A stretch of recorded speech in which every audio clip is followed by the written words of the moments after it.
Howdy everyone, Poacher here with an Age of Magic video, and in today's video we're jumping into Nightmare Raid to tackle the hardest boss the game has as of yet, Ishtal, the Dark Elf Queen, the Spider Boss. She is technically the final boss. She's the one in the middle at the very end. We are starting off with the final boss. Seems odd because I've done no guides on any other Nightmare bosses yet, but I opened the game and she was available, so I'm taking the opportunity to start doing these guides now. So that's what we're going to do. We will work on every single one. I'll show you the strats, the best way to do it. Obviously, Nightmare Raid is currently the hardest content in the game, and there are many restrictions to it. Number one, the teams you can use, but then you're also dependent on level of your hero, Arcane Star, Gear, and Awakenings. Your heroes have to meet so many requirements to be successful in this raid. And even with extremely powerful heroes, there are many bosses in this raid you are not getting in one shot. Ishtal is one of them. On a good day, on a really good day, I can get her down in 3. She's one of those bosses that requires a lot of communication and coordination with your clanmates, because to be expected to do this by yourself is an insane burden on your shoulders. It should not be the way. You should be getting to her as a clan eventually and working together to take her down. To do so, if I again get it on a good day and can get it done in 3 attempts, I do so with the following teams. I use the Van Norths twice, and then I come in and finish with the Assassins. I'll explain to you now why we do that. So going in with the Van Norths, there are 3 awakenings that I find absolutely detrimental to being successful against this boss. We're going to start with Gerda. Now this one, people may disagree, but again, I have found it super helpful, and that's her passive awakening. The reason for this is because the final part of her ability says, in Cradle of Chaos, at the beginning of every round, Gerda slows all enemies. Now, this slow is 50%. 50% speed decrease from slowdown. Awakening's ability allows it to apply in raids, and yes, it does work against bosses. So, slowing down the boss, especially the Spider Queen, is very, very helpful, especially with the Van Norths, where the combo of abilities I'm using have fairly decent cooldowns, and I'm trying to get them up as much as possible. That's number one. The second ability awakening that I find absolutely necessary is on Ulfrin, his second ability, Blinding Snow. With this ability, after awakening it, it allows Ulfrin to apply the Vanir mark to the boss. That's all it does. May not seem important right now, but it is the only way you are going to be doing damage to this boss from the Van North side. The third absolutely necessary awakening is on Starvold, his third ability, Spear of the North. When this ability is awakened, when it is used against a enemy with the Van North mark on them, Starvold will deal 25% of the hero's current HP as damage.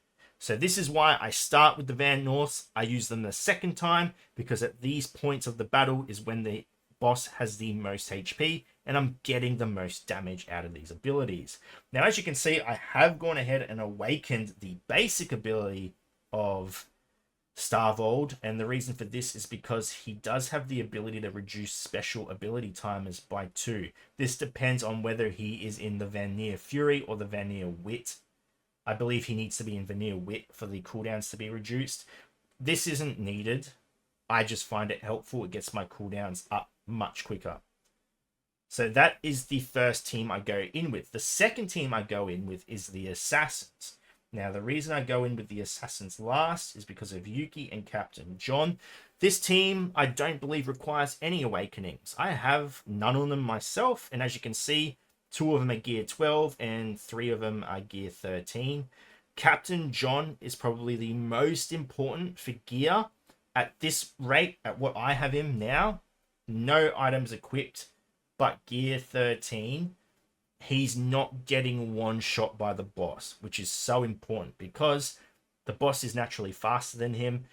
If he's any lower than this, he's going to get one shot, and you need him. You need him for this ability, Sacrifice to the Deep. If at the time of the attack, the target is on the hit list and has 30% HP or less, Captain John will execute the target. Now, you need to absolutely be sure that the boss has the hit list on them. If they do not use this ability. It has a 5-turn cooldown, and like I said, if your Captain John cannot survive a hit from this boss, if you use this ability and it's unsuccessful, getting it back up against this boss is the most painful, resource draining thing you will ever witness in your life, because you will go into battle and he will get one shot straight away. He will not even get a turn. And if he doesn't get a turn, the cooldown of this ability does not reduce. So you're just constantly stuck in a state, financially, it's just not feasible. You're going to have to keep going in, and hopefully he's getting a turn to reduce it, and then you go in again and he's going to get one shot, then you have to exit, go back in. Don't do it to yourself. Don't do it to yourself. Honestly, if you go in and the hit list is not on the enemy, just exit the battle, go back in. But if he cannot survive a hit, this battle's not worth doing at all. So I've talked for a long time telling you everything you need to do for this battle. So let's actually jump in the battle and see it all play out and how it works. Jumping in with attempt number 1. Now, one other thing to note as well before we get into the fight is if you fight Flame before this boss, do not use John's Execute either, because you will be in the same situation as what I just ranted about. You will not have the ability ready. You're going to be in a world of hurt. So we're going to go ahead, put some defenses up, and we're just going to use the basic from our Halus. As you can see, a lot of my abilities are already on cooldown because I use this team. All right, we're applying the mark. Beautiful. We get hit. It's fine. We have our defenses up. So we're going to go into our healing state, and now we can go ahead and check out this big chunk of damage we get done. Bang, bing, boom. Beautiful. Okay, now we're back at it. Now we're trying to get that done one more time before we die. That's the plan. Now my Van Noors are quite geared. I did put a lot of time and effort into them. No, the reason for that, and I believe it's not a team a lot of people do put a lot of effort in, because PvP wise, they're not the greatest. I never, ever base my upgrades around PvP. Personally, I'm not a fan of PvP. Everything I do is PvE based. That's what drives me. So we're going to apply the mark one more time. So I'm just going to take a drink of water. We just keep attacking.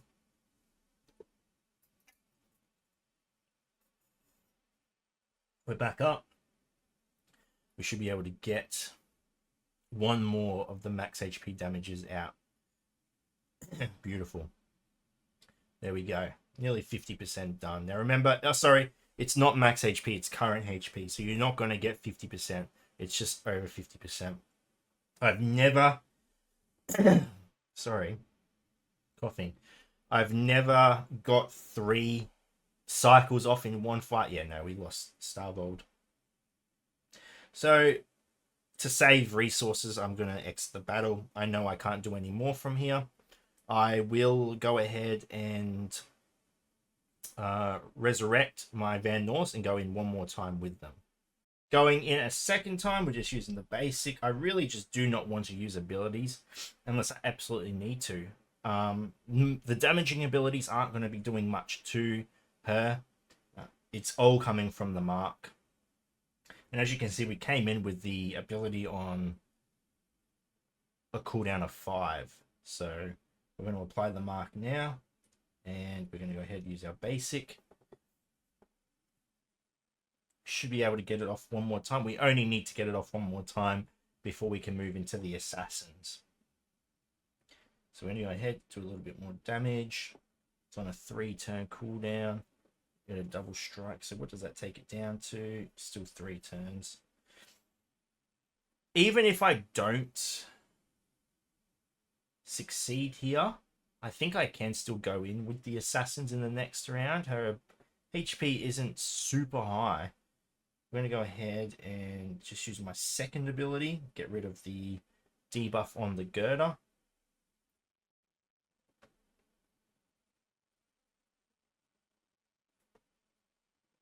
Just going to check something real quick. Okay, get a bit of healing out. There we go. Okay, beautiful. She's in the red. She's in the red. I'm instantly just going to exit the battle. I could keep going, but I don't want to. Again, I do not want to get her down to 1 HP. It's costly. She goes back up to 60% HP. It's just not worth it. So we're going to give up and come back in with the assassins now. So this is attempt number 3. We're going to go ahead and use Yuki's parry. And Captain John's already up. She's got the hit list on her. This should be a kill. Beautiful. There we go. 3 attempts. Honestly, I think I could have maybe got that one in 2. I think I could have come in with the assassins after the first attempt. Could have attempted it. Could have got a tour. My first ever tour. Oh no, what have I done? But I am currently working on my Van Norse to make them more tankier so they can last longer. Because that is where the majority of the damage comes from, is the Van Norse. That's super important. But as you can see, it's not an easy boss. I don't know how you would get that done in 1 turn. Maybe the assassins could if they were all gear 15. I'm not even going to bother testing it. I'm really not, because what is the realism in that? Apart from, I mean, maybe again the top 1% of players who is getting assassins to gear 15. Who's getting assassins to gear 14? I mean, it is what it is. But that is how you take on Ishtal. That is how you beat her. Do not get her to 1 HP. Don't be a hero. Don't think you're doing yourself any favors, because she will go straight back up to that green, that beautiful green HP, and you're just gonna hate yourself. You're gonna hate yourself. It's not good. You've got to start working on your cooldowns again. It is just not worth it. Anyway, ladies and gentlemen, thank you so much for watching. If you have any questions, feel free to leave a comment below. I will answer it to the best of my abilities. And wherever you are in the world, until next time, please take care of yourself.